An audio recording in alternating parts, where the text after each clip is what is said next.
paz, sejam todos bem-vindos à nossa sala de aula virtual do curso Caminhando com Cristo da Missão Semente. Eu sou o pastor Eliomar e essa é a nossa aula de número 6, onde iremos abordar o tema: o que é a igreja? Qual a sua origem? Quem é o seu fundador? Qual a sua natureza? Qual é o seu propósito? Quem faz parte da igreja? Por que eu preciso fazer parte da igreja? Igreja salva?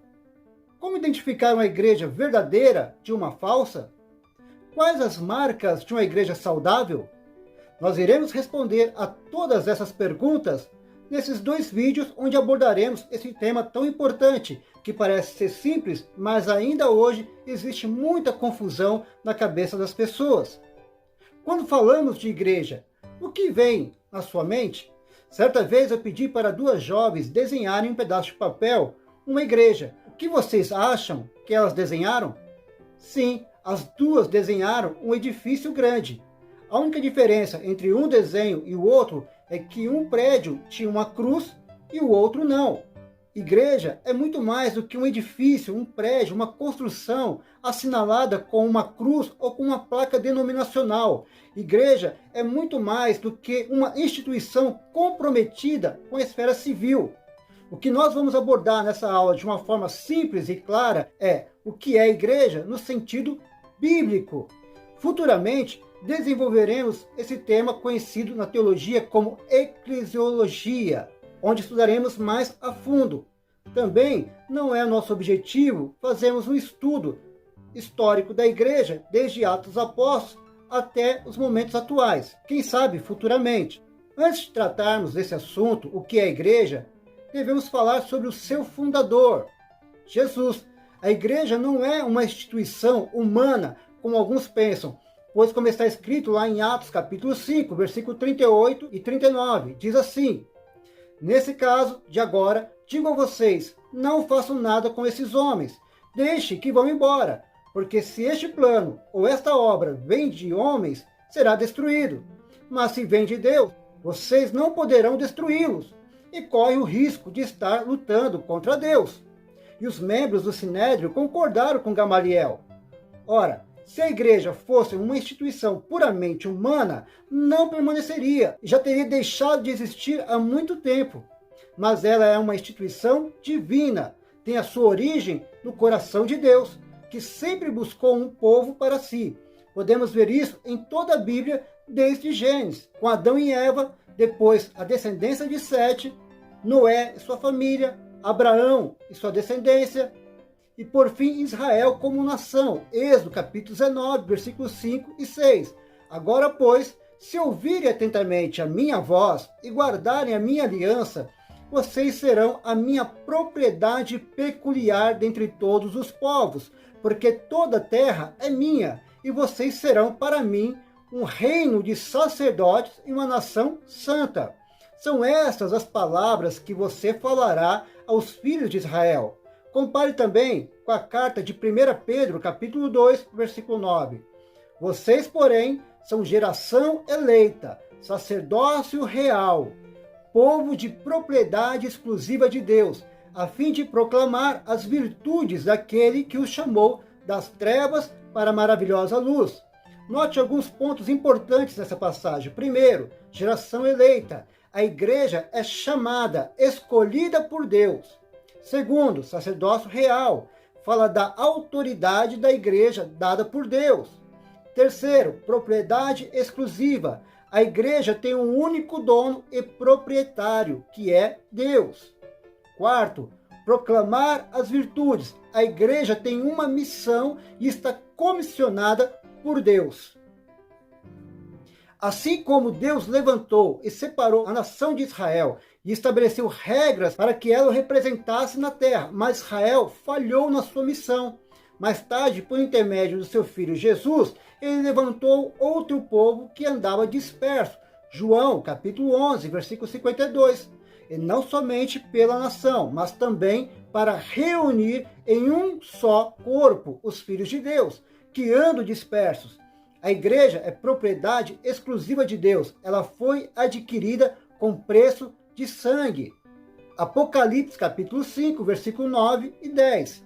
e cantavam um cântico novo, dizendo: digno és de pegar o livro e de quebrar os selos, porque foste morto e com o seu sangue compraste para Deus os que procedem de toda tribo, língua, povo e nação. E para o nosso Deus constituíste reino e sacerdotes, e eles reinarão sobre a terra. A palavra igreja vem do latim ecclesia, que é uma transliteração e não uma tradução do grego. Ecclesia é uma junção de duas palavras, ek, para fora, e ecclesia, chamado, cujo significado é um grupo de pessoas chamado para fora. Em um sentido geral, eclésia é uma congregação ou assembleia. Na tradução grega do Antigo Testamento, chamada Septuaginta, aparece nas congregações de Israel, quando essa se reunia diante do Senhor para propósitos religiosos. Isso está lá em Deuteronômio, capítulo 31, versículo 30, e também em Atos, capítulo 7, versículo 38. Lá em Atos, capítulo 19, versículo 31, diz assim: uns, pois, gritavam de uma forma, outros de outra, porque a assembleia, e aí aparece a palavra grega eclésia, tinha virado uma confusão, e na sua maior parte nem sabiam por que motivo estavam reunidos. Eclésia era usado pelos gregos para denotar uma assembleia ou congregação de cidadãos livres, convocados ou chamados por um arauto, em conexão a assuntos públicos ou políticos. Já no Novo Testamento, a palavra passa a ter um sentido mais restrito, direcionado ao grupo de crentes. Jesus usa eclésia apenas 2 vezes no Evangelho de Mateus. Mateus capítulo 16, versículo 18.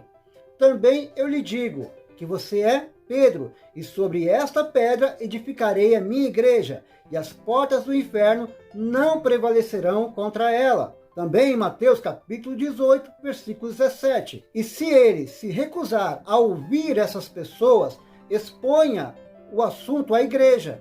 E se ele se recusar a ouvir também a igreja, considere-o como gentil e publicano. Nas cartas apostólicas, esse sentido se torna mais comum e é usado para se referir a grupos espalhados de cristãos. Podemos notar com frequência isso nas cartas de Paulo, quanto aos seus destinatários.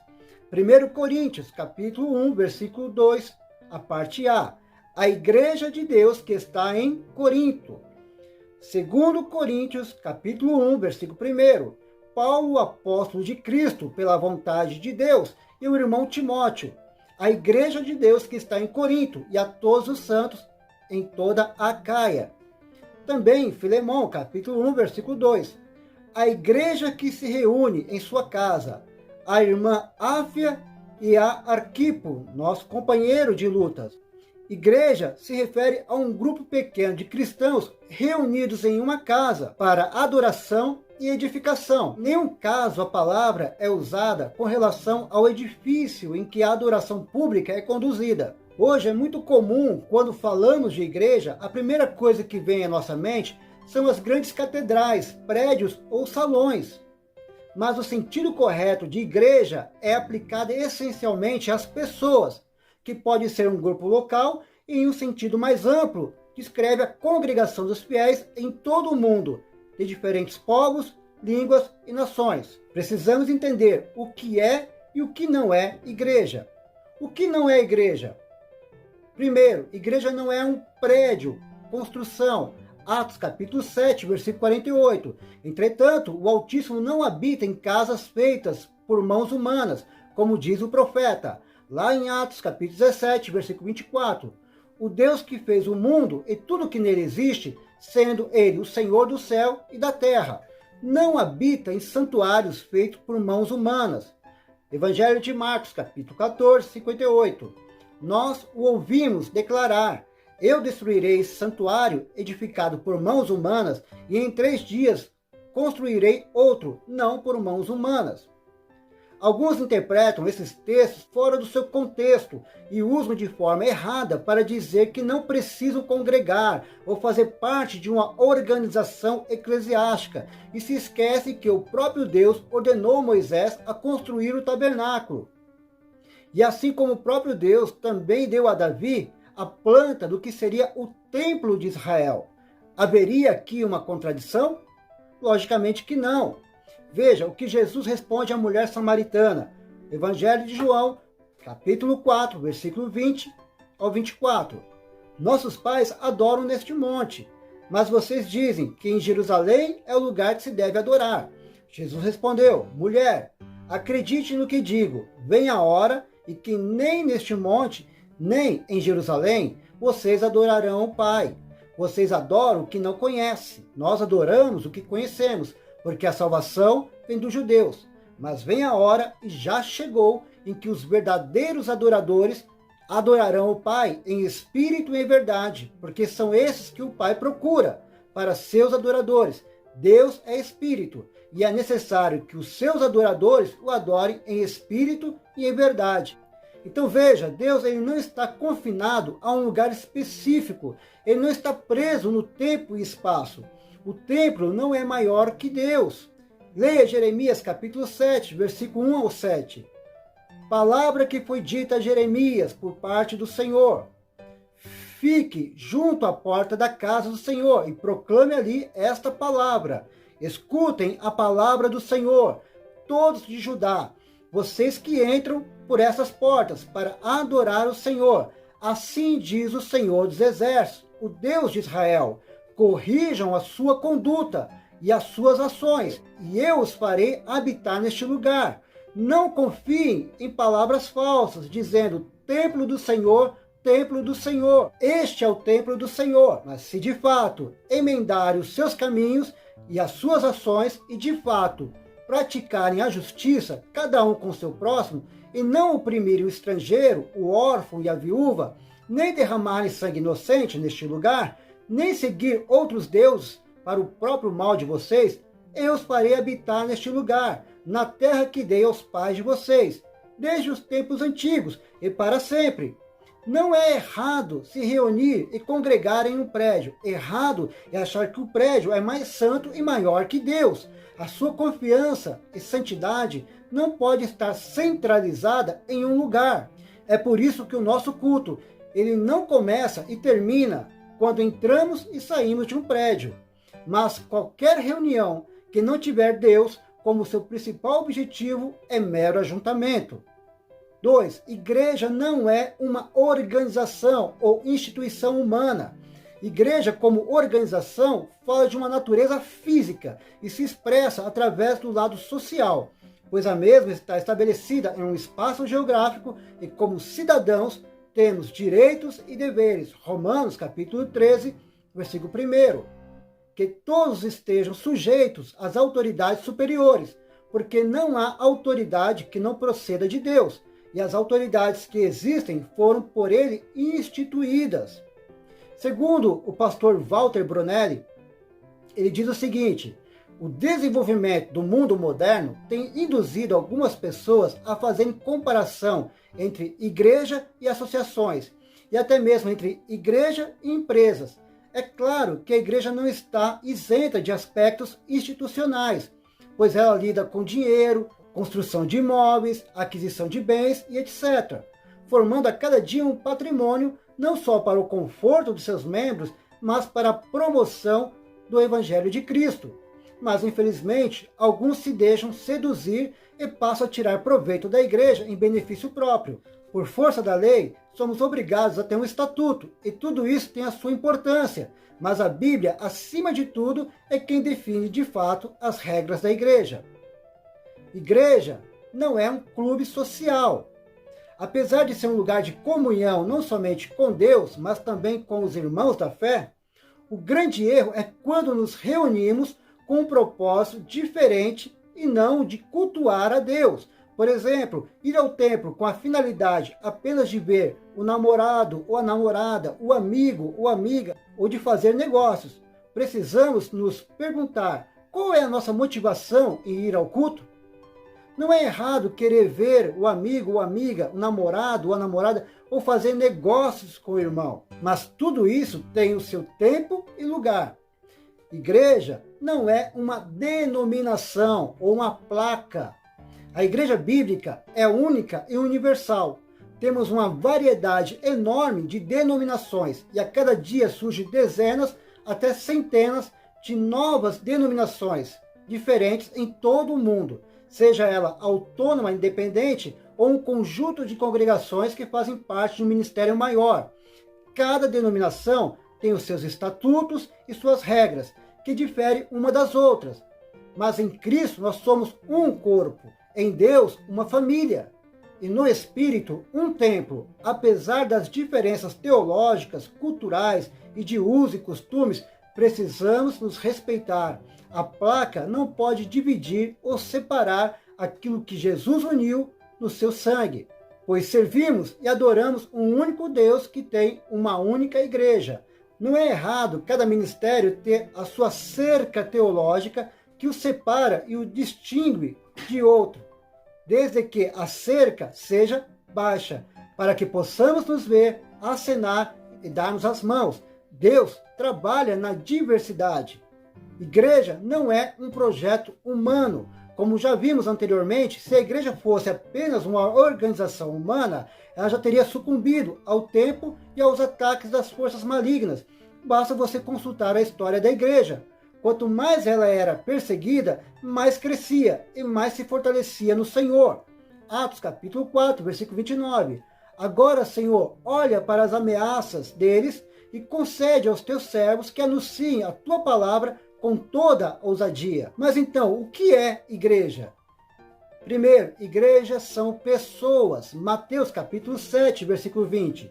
Porque onde estiverem 2 ou 3 reunidos em meu nome, ali estou no meio deles. Salmo 33. Como é bom e agradável viverem unidos os irmãos. É como o óleo precioso sobre a cabeça, o qual desce pela barba, a barba de Arão, e desce até a gola das suas vestes. É como o orvalho do Hermon, que desce sobre os montes de Sião. Ali o Senhor ordena a sua bênção e a vida para sempre. Uma grande mentira que tem sido propagado é que você não precisa congregar com outros crentes ou participar de uma organização eclesiástica para ser igreja. Isso é uma mentira, pois não existe igreja de uma só pessoa. Eu faço parte da igreja, sozinho não sou igreja. Como já vimos, a palavra igreja significa um grupo de pessoas chamado para fora. Não é um indivíduo, mas o coletivo. Nesse sentido, igreja não sou eu, e sim nós. Igreja é um organismo vivo. Meyer Pearman, no seu livro Conhecendo as Doutrinas da Bíblia, pela editora Vida, faz uma comparação entre organização e organismo. Uma organização é um grupo de indivíduos voluntariamente associados com um propósito especial, tal qual uma organização fraternal ou um sindicato. Um organismo é qualquer coisa viva que se desenvolve pela vida inerente. O corpo humano é embora seja composto por milhões de células vivas. Da mesma maneira, o corpo de Cristo é embora composto de almas nascidas de novo. E assim como o corpo humano é vivificado pela alma, da mesma maneira, o corpo de Cristo é vivificado pelo Espírito Santo. 1 Coríntios, capítulo 12, versículo 13. Igreja é uma família para o Pai. Evangelho de João, capítulo 1, versículo 12. Mas a todos quanto receberam, deu-lhes o poder de serem feitos filhos de Deus, a saber, aos que creem no seu nome. Efésios, capítulo 2, versículo 19. Assim, vocês não são mais estrangeiros e peregrinos, mas concidadãos dos santos e membros da família de Deus. Igreja é um corpo para o Filho. 1 Coríntios, capítulo 12, versículo 27. Ora, vocês são o corpo de Cristo e individualmente membros desse corpo. Somos individualmente membros do corpo e cada membro tem a sua importância, mas o membro só tem valor e vida se estiver conectado ao corpo. Igreja é um templo para o Espírito Santo. 1 Coríntios, capítulo 6, versículos 19 e 20. Será que vocês não sabem que o corpo de vocês é santuário do Espírito Santo, que está em vocês e que vocês receberam de Deus e que vocês não pertencem a vocês mesmos? Porque vocês foram comprados por preço. Agora, pois, glorifiquem a Deus no corpo de vocês. 1 Pedro, capítulo 2, versículo 4 e 5. Chegando-se a ele a pedra que vive, rejeitada, sim, pelos homens, mas para com Deus eleita e preciosa. Também vocês, como pedras que vivem, são edificados casa espiritual, para serem sacerdócio santo, a fim de oferecerem sacrifícios espirituais agradáveis a Deus por meio de Jesus Cristo.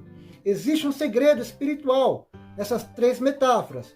Primeiro, a família para Deus. Segundo, um corpo para o Filho. E terceiro, um templo para o Espírito. Esse segredo é a unidade. A unidade da família está no seu DNA. A unidade dos membros está no corpo. E aqui tem algo importante. Você pode ver um corpo vivo se movendo sem um membro, uma perna ou um braço. Mas você nunca verá um membro vivo se movendo fora do corpo. E o corpo é dirigido pela cabeça, que é Cristo. Da mesma forma, um templo é formado por várias pedras em conjunto. Separados, somos só pedras. Isso mostra o quanto é importante a unidade da igreja. É por isso que Jesus orou ao Pai, dizendo que eles sejam um como nós somos. João capítulo 17, versículo 21 ao 23. A fim de que todos sejam um. E como tu, ó Pai, estás em mim e eu em ti, também eles estejam em nós, para que o mundo creia que tu me enviaste. Eu lhes transmiti a glória que me deste, para que sejam um, como nós o somos, eu neles, tu em mim, a fim de que sejam aperfeiçoados na unidade, para que o mundo conheça que tu me enviaste e os amaste, como também amaste a mim. Na matemática de Deus, não existe divisão ou subtração, mas só adição e multiplicação. É o diabo que causa divisão. Por isso, fique atento, cuidado. Igreja é um encontro de adoradores. Atos capítulo 2, versículo 46. Diariamente perseveravam unânimes no templo, partiam o pão de casa em casa e tomavam as suas refeições com alegria e singeleza de coração. Atos capítulo 5, versículo 42. E todos os dias no templo e de casa em casa, não cessavam de ensinar e de pregar que Jesus é o Cristo. Atos capítulo 20, versículo 20. Vocês sabem que jamais deixei de anunciar o que fosse proveitoso e de ensinar isso a vocês, publicamente e também de casa em casa. Romanos capítulo 16, versículo 5. Saúdem igualmente a igreja que se reúne na casa deles. Saúdem meu querido Epêneto, primeiro fruto da fé em Cristo, na província da Ásia. 1 Coríntios, capítulo 16, versículo 19. As igrejas da província da Ásia mandam saudações. Também Áquila e Priscila mandaram cordiais saudações no Senhor, juntamente com a igreja que se reúne na casa deles. Atos, capítulo 16, versículo 13. No sábado, saímos da cidade para a beira do rio, onde nos pareceu haver um lugar de oração. E assentando-nos, falamos às mulheres que haviam se reunido ali. Igreja é um projeto divino. Mateus, capítulo 16, versículo 18. Também eu lhe digo que você é Pedro, e sobre essa pedra edificarei a minha igreja, e as portas do inferno não prevalecerão contra ela. A igreja do primeiro século não tinha um lugar fixo para os seus cultos. Poderia ser de casa em casa, nos montes, desertos, na praia. O que determinava a igreja não era o lugar, mas as pessoas. Quando o Império Romano passou a perseguir os cristãos, eles passaram a se reunir nas catacumbas. Os templos cristãos começaram a surgir no século IV, quando o cristianismo foi oficializado em 313 d.C. por Constantino como religião única. A igreja tem duas naturezas, ou dimensões, espiritual e física. A igreja espiritual ela é universal, a igreja física ela é local. A igreja espiritual é um organismo, a igreja física é uma organização. A igreja espiritual é invisível, a igreja física ela é visível. A igreja espiritual é interdenominacional, a igreja física é denominacional. A igreja espiritual, Jesus é o cabeça. A igreja física possui vários líderes.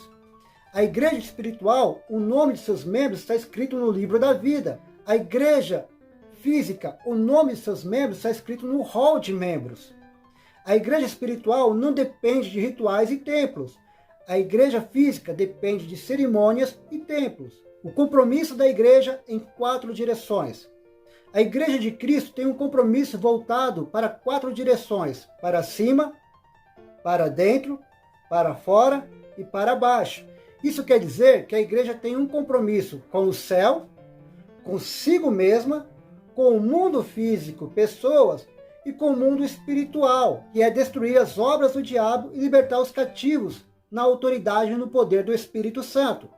O nosso compromisso para cima é com Deus, glorificar a Deus, invocar a Deus e adorar a Deus. O nosso compromisso para dentro é promover o ensino, promover o crescimento, promover comunhão e promover santificação. O nosso compromisso para fora é manifestar Cristo ao mundo. A igreja não é nada mais do que Cristo manifestado. É ser luz para os perdidos, sal para dar tempero, sede e preservar e resgatar os pecadores, dando testemunho daquilo que Cristo fez por nós e através de nós.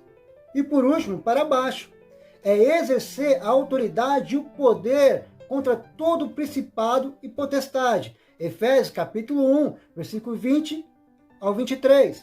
Ele exerceu esse poder em Cristo, ressuscitando dentre os mortos e fazendo-o assentar à sua direita, nas regiões celestiais, acima de todo principado, potestade, poder, domínio e de todo nome que se possa mencionar, não só no presente século, mas também no vindouro.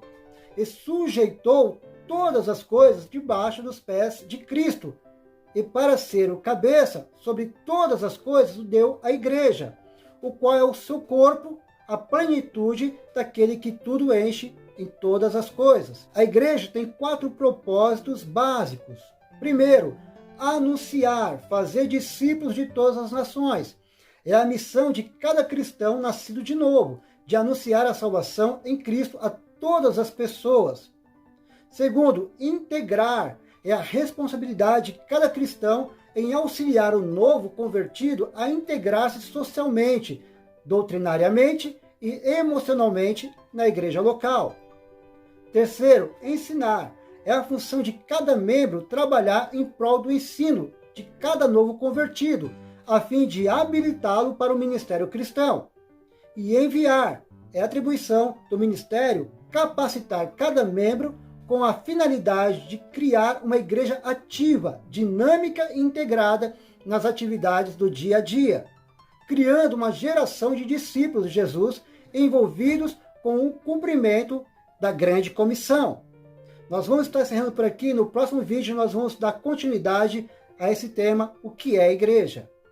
Até o próximo vídeo e que Deus te abençoe.